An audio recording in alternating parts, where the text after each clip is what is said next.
Hello and welcome to the February flower grow along. So hopefully you've all your boxes, and some of you may have already done this, and that's no problem. But just in case you wanted to come along and grow along with me, or you want to watch this with a cup of tea and your cuppa, and then do it this weekend, that's absolutely fine. Now, this month we have got the gorgeous lily bulbs.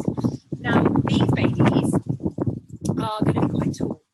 They're going to reach a height of 120 centimetres. So that, for me, in my garden, is kind of back of border.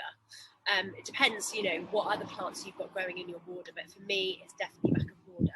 And I am going to put mine in the border because I've got a little spot where they can go, where I think they're going to look quite nice. So behind me here, I've got a pink Queen of Sweden rose, and that one is almost a corally colour, and then there's a dahlia that's almost like a pinky corally dahlia, and then these lily bulbs are going to go in between those. So hopefully they'll have enough space. But as I always say, if I plant them this year and when they come up they've not got enough space to grow, I'm just going to move them. It's really not the end of the world. So do let me know once you've planted yours, where you've planted them, whether you've planted them in a container or where you've popped them in your garden. So these guys are kind of creepy looking, aren't they? Almost like little alien heads, I thought, when I was looking at them a minute ago. But yeah, they're quite fleshy. So compared to other bulbs, kind of like tulips, which are obviously just one solid bulb with a papery skin, these are kind of almost fleshy little, almost like scales, aren't they, that you can kind of peel back. Obviously don't peel them, don't peel them back, because that's would potentially invite disease in. But yeah, so basically when it comes to planting bulbs, we're going to do more on this in the bulb planting masterclass later in the year, but you're going to have your point upwards, and you're going to have your little roots, which are these bits pointing downwards. What else is there to say? You've got your plant label, obviously don't forget to label that. And just, while you're doing, even looking at these, just noticing, using the flots technique, so that I introduced in the mindful pruning masterclass last week, if you haven't watched that. So that is feel. So what can you feel? What do they feel like? Do they feel soft and smooth, or do they feel, these feel quite crunchy almost? You want to listen. So if you're really, really quiet, I'm obviously out in the garden, so there's cars driving past, but when you're quiet and you touch those, you can actually hear them kind of crunching. Then there's observe, so that's use your eyes. What does it look like? So these, there's this lovely kind of pinky skin, not surprising given that we're going to have pinky lilies, but actually on the skin of them you can almost see the little dots. And then on the outer bit here you've got these kind of like slightly thicker, almost like crusty like bits on it. So really take your time to notice that. And then obviously not in this instance, but the next one is the tea. So that's taste. We're not going to eat these. Definitely poisonous to cats, potentially poisonous to humans, so don't eat them. And then the last one is smell. Now at the minute these don't really smell of much. You can probably hear in my voice I've got a bit of a cold, so I can't smell anything anyway. But come the summer when they're in bloom, oh my goodness me, is there going to be a lovely smell from these. So back in the day, you probably know this, but I used to work on a flower stall when I was at uni. That was my Saturday job, and I just used to love if somebody asked for these called oriental lilies, the kind of higher name, if you will. And if somebody asked for those, I just loved it because they were so scented and beautiful to work with. So obviously you probably are aware, if you've ever bought these kind of lilies from the supermarket, the pollen does stain as well. So if you do harvest these to put them in the garden, do make sure you either chop those stems out, or just be on guard to catch them and pull them off as they start to get polleny, because it can stain clothes and worktop and things. And obviously, like I said, they are poisonous to cats, so don't let any feline friends nibble on them. Right, so without further ado, I'm going to get in position. Hopefully this is going to be glamorous. Oh, right. So this is my chosen spot here. So I'm going to plant one bulb at the back, one bulb here and one bulb here, because like I said, I've got this rose here, I've got another rose here, and then just behind me here I've got a dahlia. So I want to make sure that it's still towards the back because it's going to be tall, but I also want to make sure that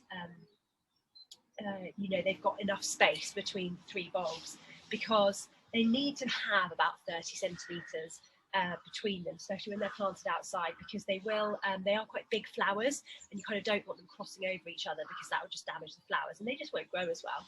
Now, this trowel here, I'm just going to show you, is actually a bulb trowel. Hopefully you can see that. It's got graduated markings on, so you can see how deep you're digging. So that's 5 centimetres there, that's 10, and then if I go right up to here, that's 15 centimetres.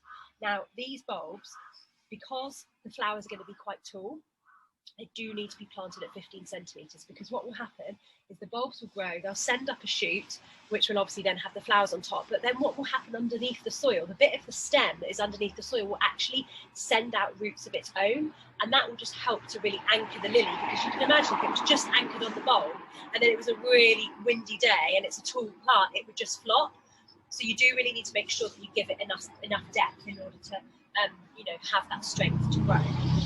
So all you're going to do is you're going to take your should we put these weeds out of the way here? Take your trowel and you're just going to dig. Now, when I like to do this, again, I like to engage that flops technique. So what can I feel? What does the trowel feel like in my hand when I'm digging in? And I might hit a stone. Does that feel pleasant or not so pleasant?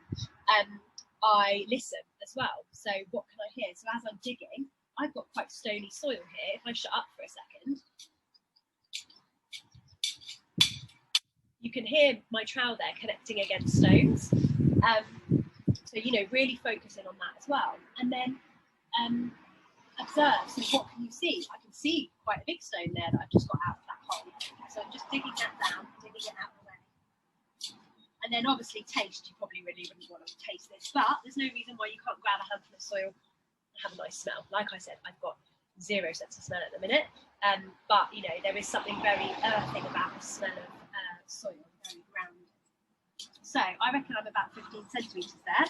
So all I'm going to do is take one of my bulbs, straight little roots down, pointy side up, pop it in the hole, and then I'm just going to backfill. There you go. Now, when I move to my next one, because I know this is 15 centimetres, and I've got to have 30 between the two, I can just lay that down there, about 30 about here. So if you don't have one of these bulb trowels, they're not necessary. You could just use a normal trowel and a tape measure. It's completely up to you. I only have this because my mum, it was her mum's and she gave it to me when they moved to a flat and they didn't have a garden. She gave it to me. So I do always look for a new one though, because I am a bit of a nightmare at losing tools sometimes. So I always worry that I'm going to be without it. So I do always look for a new one. I haven't found one. They tend to, annoyingly, mainly be in inches, whereas for me, I'm a centimetres girl. So I like to have a centimetre one. Right, there we go. So, look, that's a bit of a funny, strange little growth on there. So again, curly bits down. And then backfill. Now, when I'm digging here, I can notice that their soil is quite wet. If you look at the kind of soil at the top, it's kind of grey and dry. But as I'm digging, I can see it's this lovely kind of moist thing. And actually, this is a really good tip whenever you're planting, is to, if you're unsure whether the soil's wet or dry, just to pick it up and feel it, because I can feel that's quite wet. So in this instance today, I'm not going to water these, but if you want to, you absolutely can. Completely up to you. If you were planting in a container, I would say to water them, only because compost is quite a lot lighter than garden soil. Garden soil will almost naturally compact on its own. So if you're planting in a pot, I would give them the water, because then the soil will settle around the bulbs and let them go. But as it is here, you can see that most of the soil I've dug up has either gone back into the hole. What I will do though, once I've finished, is I will just press it down with my feet like that to make sure that one's gone down a bit. Put a bit more soil on. There you go. Now I'm not going to bother putting plant marker in because I'm a bit renegade like that. I don't have very many plant markers in my garden at all, actually. But, you know, if you want to put them in, you want to remember what variety they are, then definitely put your plant marker in. But yeah, that's it.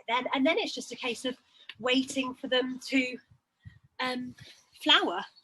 And in reality, I think these ones are relatively early flowering because we've planted them now. I think last year we had a different type of lily bulb and they were kind of flowering early summer. So just keep an eye on them. Notice the, you know, keep a check every, maybe not for the first couple of weeks, but maybe then every week, come and have a little check at them in the garden, see how they're getting on, see if the little heads are poking up. And yeah, just enjoy them and enjoy that scent once they come. So once they're here and flowering, please do take some pictures and put them on the group. I've just put a picture of the irises that were, I can't remember what month box they were last year, but mine are flowering absolutely beautifully. And I know that Claire has put a picture of hers underneath. So, you know, it is so lovely when you've waited all that time and you've been checking them and using that kind of daily check-in to just have that 5 minutes for yourself. To then when you finally get to see some flowers, it is just the most wonderful thing. So yeah, go ahead, enjoy.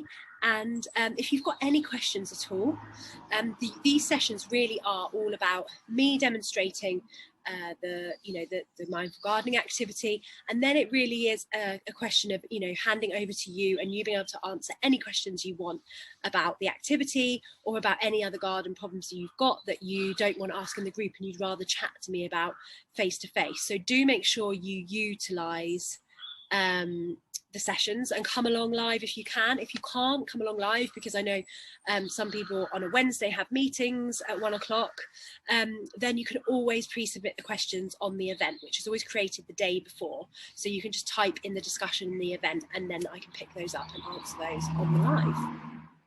Anyway, I'm off. Have a lovely afternoon. See you later. Bye.